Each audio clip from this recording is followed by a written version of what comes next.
கடந்த திங்கட்கிழமை இடம்பெற்ற அமைச்சரவை திருத்தத்தின் போது பதவி பிரமாணம் செய்து கொண்ட அமைச்சர்கள் சிலர் இன்று தமது கடமைகளை பொறுப்பேற்றுக் கொண்டனர்.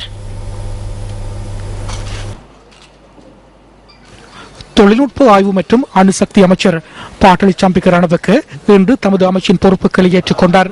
சமய அனுஷ்டானங்களின் பின்னர் முற்பகல் 9:02 அமைந்த சுப வேளையில் தனது பொறுப்புகளை அவர் ஏற்றுக்கொண்டார்.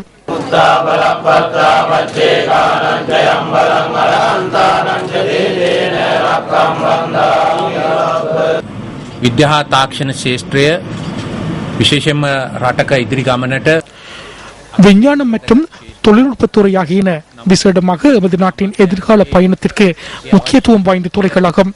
ஆயினும் இந்த அமைச்சுக்கு அதற்கு தேவையான வலு கடந்த காலங்களில் எமது நாட்டிற்கு கிடைத்ததா என்பது குறித்த சிக்கல் எமக்கு உள்ளது.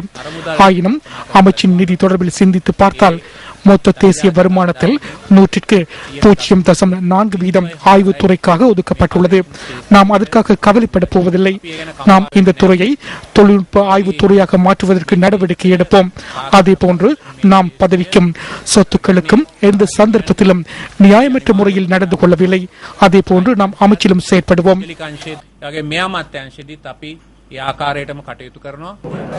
இங்கு தொடர்ந்து கருத்து தெரிவித்த அமைச்சர், දැනුම නිපදවීම දැනුම බෙදා හැරීම அறிவு விருத்தி மற்றும் அறிவு பகிர்ந்தளித்தல் ஆகிய இரண்டிலும் உலகின் கேந்திர நிலையமாக நாம் மாற வேண்டும். அந்த இடத்தினை பெற்றுக் கொள்வதற்காக அமைச்சில் கடந்த காலங்களில் கடமையாற்றிய அமைச்சர்கள் அதன் செயற்பாட்டாளர்களுடன் இணைந்து பல்வேறு மாற்றங்களை செய்ய எதிர்பார்த்துள்ளோம்.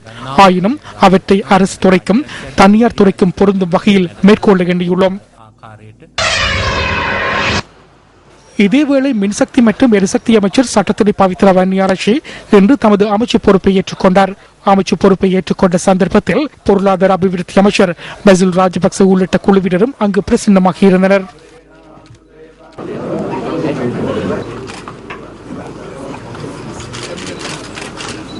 විශේෂයෙන්ම විදුලි බල හා බලශක්ති අමාත්‍යාංශය අමාත්‍යවරයා විදිහට අපි බලාපොරොත්තු වෙනවා.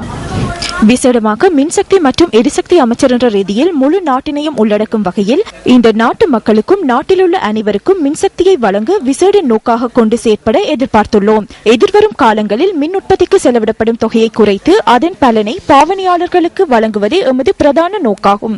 அதிக பணத்தை செலவிட்டு மேற்கொள்ளும் மின் உற்பத்தி, அதிக மின்னை செலவிட்டு மேற்கொள்ளப்படும் மின் உற்பத்தி என்பவற்றை குறைத்து அதன் பலனை பாவனையாளர்களுக்கு வழங்க எதிர்பார்த்துள்ளோம்.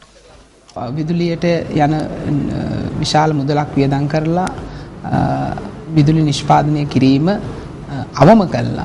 එහි සහනය පාරිභෝගික ජනතාවට දෙන්නට අපි බලාපොරොත්තු වෙනවා. இதேவேளை முதலீட்டு ஊக்குவிப்பு அமைச்சர் லக்ஷ்மண் யாபாபேவர்தன மற்றும் அதன் பிரதி அமைச்சர் ஃபைசல் மூசப் ஆகியோர் இன்று தமது கடமைகளை பொறுப்பேற்றனர். உலக வர்த்தக மையத்தில் அமைந்துள்ள அமைச்சின் அலுவலகத்தில் இந்த நிகழ்வு நடைபெற்றது. இது சந்தர்ப்பத்தில் பொருளாதார அபிவிருத்தி அமைச்சர் பசில் ராஜபக்ச உள்ளிட்ட குழுவினரும் கலந்து கொண்டனர்.